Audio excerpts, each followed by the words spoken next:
The following program was funded by the Upstate Foundation for Vietnam Veterans. During September of 1981, the State of New York's Temporary Commission on Dioxin Exposure held public hearings throughout the state in order to determine the health effects to persons exposed to the toxic chemical dioxin and other derivative substances such as Agent Orange, a chemical defoliant used extensively in Vietnam.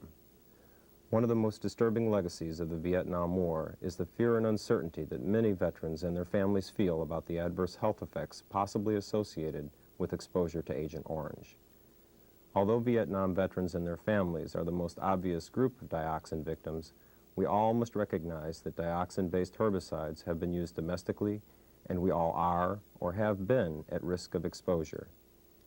Although to date no scientifically proven link has been established between dioxin exposure to humans and a variety of afflictions, preliminary scientific research with animals indicates there is a direct relationship between dioxin exposure, kidney damage, cleft palate, and reproductive effects. It is clear from the testimony you are about to see that many of those who have been exposed to dioxin strongly believe that exposure has had catastrophic effects on themselves, their families, and for that matter, future generations of their families. My father was a major in the Army with the Armored Division. He died last May 1980 at the age of 46 years old from what I strongly feel was a result of exposure to chemical neurotoxins or toxic herbicides that were used in Vietnam. My father served 2 tours in Vietnam. His first tour was from 1963 to 1964, where he served as a senior advisor to an infantry battalion in Vie Thanh and Can Tho. His second tour was from 1969 to 1970, where he served with the 1st Squadron, 4th Cav, 1st Infantry Division in Xi'an and the Iron Triangle area. When he returned from his first tour in Vietnam, I was still fairly young, so I was not that in tune to his personality changes, but I was aware of his physical changes. One of the things I remember is that he developed a disease on his hands which caused his fingertips to continually peel. He also had bad acne on his back. Both of these skin irritations never went away. He also developed cysts on his face and on his head, which had to be surgically removed. The doctors had no idea what caused the skin problems or the cysts.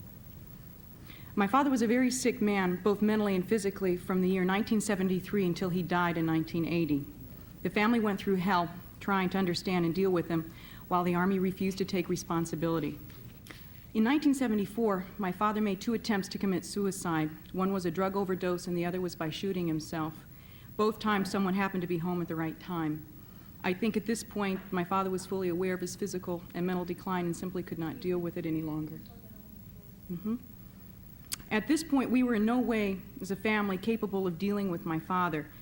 My mother made appeals to his commanding officer for help, which resulted in him being put into a drug rehabilitation program, which was at Fort Meade in Maryland. Within this program, the family was never included for counseling. The program was not successful.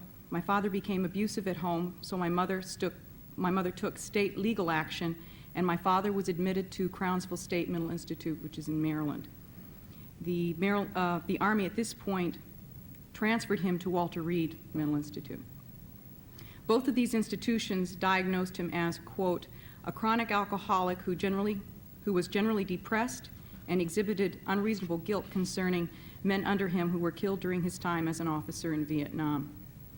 The doctors informed the family that he suffered from acute alcoholism and post-Vietnam War syndrome. My feeling is the alcoholism came as a consequence, among myriad of other problems, not being able to cope with the poisons within his system. Unfortunately, at this point, we were not aware of Agent Orange. In 1975, my parents divorced. My mother remained in Maryland, and my father transferred to Fort Hood, Texas, where he was forced to retire. Fort Hood, Texas, where he was forced to retire in 1975. From 1975 to 78, I managed to visit my father about once a year. I was going to college at that time in Maryland. I wish I could describe those times together. It was apparent he was living through a mental hell and surrounded by despair and loneliness. I literally watched the slow decay of my father, feeling both extreme anger and helplessness, knowing there was nothing I could do to change the situation. In 1978, I graduated from college and joined the Peace Corps for 2 years. It was during this time that I was away that he died. He was found dead in a hotel room in El Paso, Texas, from drinking isopropyl alcohol. I'd like to talk about a war crime that's been committed against 2.5 million Vietnam veterans, against innumerable little Vietnam veterans who've never been to Vietnam, but because their daddy went to Vietnam, they're little Vietnam veterans. I want to talk about the financial hardships that these men have faced because their children were born without certain bones, their children were born with strange blood disorders, their children were born with imperforated anuses, their children were born with or without various and other sundry parts that most of us have. They didn't even go to Vietnam. They don't even know where it is on the map until Daddy shows them. They don't know what chloracne is until Daddy breaks out in the summertime. A large number of these little Vietnam vets have service-connected disabilities. Service-connected disability is one that was incurred while on active duty of the United States Armed Forces. They never served, but they got the disabilities and they are service-connected. So in my opinion, they have service-connected disabilities. I found out about dioxin poisoning in 1980 on television.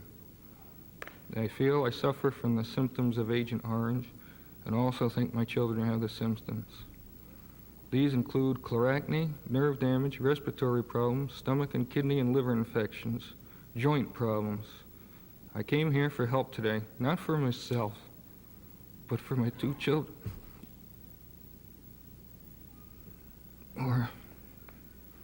Who are having health problems.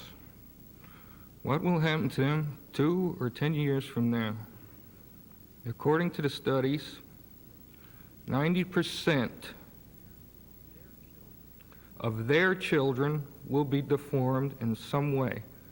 There is a good chance there will be no 3rd generations. These studies were done on monkeys and proven true. Victor Yanicone, who is the lawyer handling a class action suit for some of us, will give you all the statistics you want. It seems that all anyone is doing is studies. Nobody is helping the vets or their families. By the time the studies are finished, there will be a few thousand more Vietnam veterans who will die. If the chemical companies and the government officials keep denying the effects of Agent Orange, I would like to challenge them to sit in a room to be sprayed with me. I guarantee there will be no takers. Because with dioxin, there is no safe level.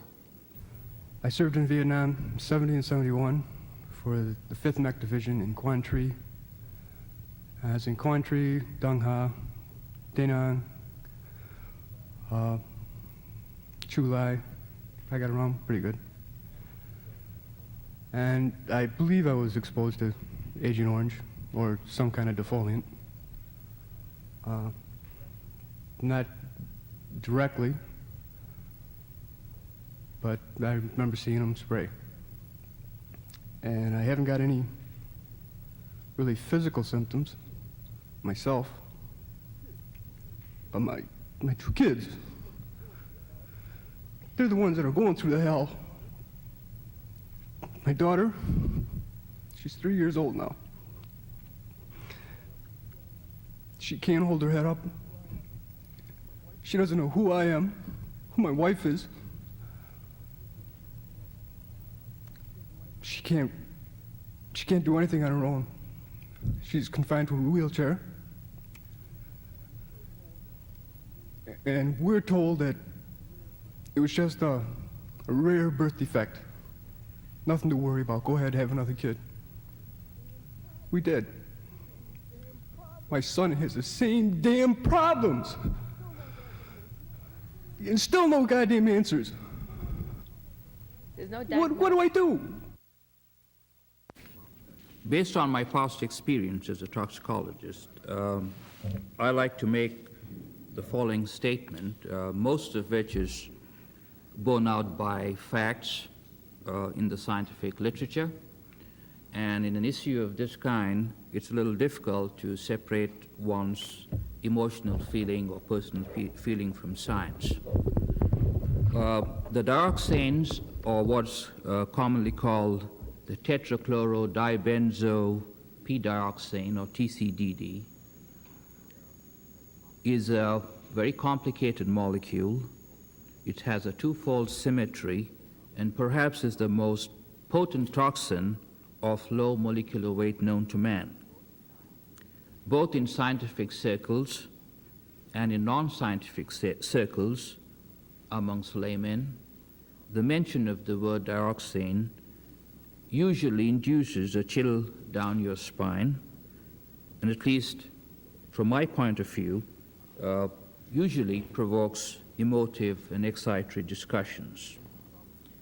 It is probably true to say that from the literature, you'd be very hard put to find a chemical that at such relatively low levels of exposure can cause such a wide spectrum of biological responses in a variety of animal species, including man. The effect of dioxin exposure on Vietnam veterans and their families may be one of this nation's greatest human tragedies. Time and time again, Commission members heard men and women whose families' physical and psychological well-being had taken a devastating turn for the worse since their exposure to dioxin. Whether the effects were immediate or took years to become apparent, they all had one thing in common. They needed help. But where could they turn? Because many felt their condition was the result of their exposure to Agent Orange and other dioxin-based chemicals while serving in Vietnam, many tried the Veterans Administration. I responded to a press release in a local newspaper and went to a county service officer in Troy, New York. The release stated that any veteran with an Agent Orange question should go to their county service officer. I went to the county service officer in March or April of '80 with the same question all veterans of Vietnam have. That question is, was I in a sprayed area, and could the problems I was having have anything to do with herbicides? The man had no answers and insisted I approach the problem by putting in a claim for compensation. I did not go there with the idea of putting in a claim, only with questions. I followed his advice and put in a claim. I received a reply from the VA, the quickest I've ever received, denying the claim because the VA does not acknowledge Agent Orange as a heterogenic or anything else for that matter. This gave me cause to suspect. All I had at this point was questions. They stated they had answers, and yet what the VA appeared to be doing was trying to shuffle me out the door, book closed as fast as possible. I've since learned the only thing the VA is good at is shuffling. We may be ignorant, but we're not stupid. I went to the VA for an Agent Orange screening with a group of veterans from our local chapter of Vietnam Veterans of America, which may have been the only thing at that point in time that kept us from being shuffled up to the 10th floor psych ward. The screening I received may have turned up dioxin residual if I drank a gallon within an hour of entering the VA. I wouldn't trust the VA with a hangnail. Going to the VA hospital for medical checkups. When the checkups were completed, they told me that they found nothing in my blood system. My family doctor stated that it seems that only if you've been recently exposed to this, it would be in your blood system. Did they tell you anything about the liver, fat biopsy, these other things? In other words, what I'm saying is that the VA was not giving me a medical checkup the way it should have been given, from what I understand. They did find liver damage. A question was put to me while I was at Ryerson Street. Do I drink?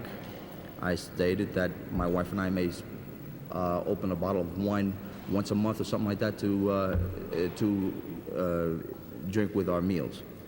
They asked me if I drink more now or less. I stated I really don't drink it that much. Under liver damage, and this was when I was going over the records with the vet centers, under liver damage, they stated that I was a reformed alcoholic. And I have other hospitals that state I've never been treated for alcoholism. I have no history of alcoholism. These things are very, I'm very concerned about these things because it seems like it's some sort of a cover-up. This is my personal feeling, all right? It's very hard for me to go to the VA hospital and feel that when I get a checkup there that they're telling me the truth because of all these other things. The first time I've been there, I had one individual who spoke to me for 5 hours. I took a day off from work. He spoke to me for almost 5 hours in questions and so on and so forth. And then towards the end, he said, well, in view of everything we spoke about, most likely you've never been in the area, most likely you were never exposed. This thing is all a big farce anyway, but if you still want your physical, would you come back tomorrow because the labs are closed today? And, this is what I've been experiencing with the VA hospitals. I'm scared. I'm scared of what's going to happen in the future. I'm 33 now. I'm scared when I'm 35 or 37, am I going to develop cancer from Agent Orange? I'm afraid of the future of what's going to happen. I took the Agent Orange test in the VA, and there's no satisfaction because to me, the Agent Orange test in the VA is a routine physical, which you could go into any medical doctor in the street and get the same physical that they call Agent Orange test in the VA, which consists of blood pressure, a blood test, a chest x-ray, and of course, they sent me to see a psychiatrist for an Agent Orange test. The first 2 times I took the Agent Orange test, they didn't give me no information on what results they found. They kept it a secret.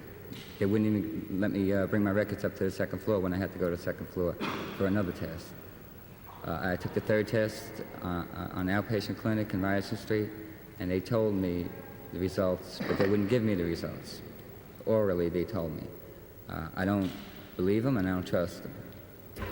The Veterans Administration don't give a damn. As a matter of fact, as in so far, I have been given 50% disability because of my back. Nothing regarding my leg condition, nothing. I had an operation back in 1967 in my leg, my right leg, because of some lumps that developed over there. But there is nothing in the records. But the scars remain with me. They are there. Now, I break down. I'm nervous wreck. They don't care. They don't. The system is not to protect us. The system is to protect them. By December the 1st of this current year, they're gonna drop me from 50% to 20% because they say that my condition has improved. I'm able to run around. I'm able to swim. I'm able to play. I'm able to do any goddamn thing. The only thing that they don't know is that indeed my health is going down. You're talking about over here the sex drives. I'm only 37 years old, and I suffer. I suffer in the way in which I cannot satisfy my wife. She don't want to admit it, but I know. There are times that when we're making love, I have to stop due to the fact for pain. They don't care. They don't know nothing. They don't want to know nothing. They don't want to admit that what they're doing to us is but killing us in very slow pace. But that's the way it goes. We went to a battlefield doing our very best, and we came home with no medals, no honors, no nothing. Instead, we wind up losing 2 wars, one in Vietnam, the other one in our own country. Why do I say that? Is because you talk about Vietnam and nobody wants it to know. It's a shame. But as for us, we did our very best. Yes, I suffer, and the same goes for my family. But in the daily life, I gotta be like a clown, a happy face in front, but tears in my inside. It's a shame. But what else can we do? I feel it's high time the military take responsibility for the damage it inflicts upon the people it employs. To continue to make the veteran believe his problems are all in his head, that he's doing it to himself, or that he's suffering from post-Vietnam War syndrome, to continue to treat them with psychiatric drugs, electroshock, or lock them up in mental wards and prisons, as far as I'm concerned, is nothing less than criminal and must be stopped. The government must be made to recognize the documented evidence of the toxicity of the herbicides used in Vietnam. Already, the lack of information available to the veterans has killed, is killing, and is going to kill a large number of Vietnam veterans and their families. Well, in '69, I was in high school. I had a chance to go on to college. And a friend of mine was killed in the Marines. And I said to my family, I'm not going on to college. I'm going for the United States to go fight for my country. Well, I fought for my country. Now I want my country to fight for me and for the rest of us Vietnam vets. We need help. Help us. That's all we're asking. Just, if you won't help us, help our children, help our wives. Vietnam veterans have been the primary victims of the tragic consequences of dioxin exposure. But as the accident at the Binghamton State Office building shows, every American is a potential victim. It is time for New Yorkers to join together, first to win medical care and just compensation for our veterans who were the victims of Agent Orange. We should also join together to eliminate toxic chemicals from the workplace in our community so that there will be no new victims. We will never fully compensate veterans who were used immorally, I believe, as guinea pigs. In addition to giving them medical care and adequate financial support, we should at least be instructed by their tragedy to outlaw the use of toxic chemicals where people may be exposed to them, and by requiring adequate testing before chemicals are put into general use.